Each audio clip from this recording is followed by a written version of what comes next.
ilmunya kambing sama ilmunya anjing, itu bagusan ilmunya siapa, Pak?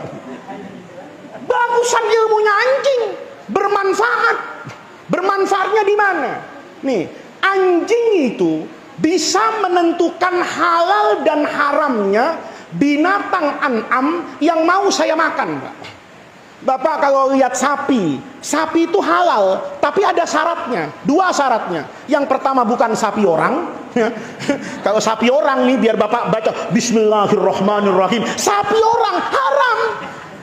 Gitu. Kenapa haram? Bukan soal basmalahnya, kau nyolong sapi orang.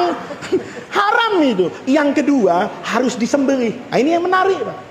Semua binatang itu, sapi, kambing, ayam, itu harus disembelih, Pak. Pakai apa sembelihannya? Kata Rasulullah bebas. Mau pakai besi, baja yang jadi pisau, boleh.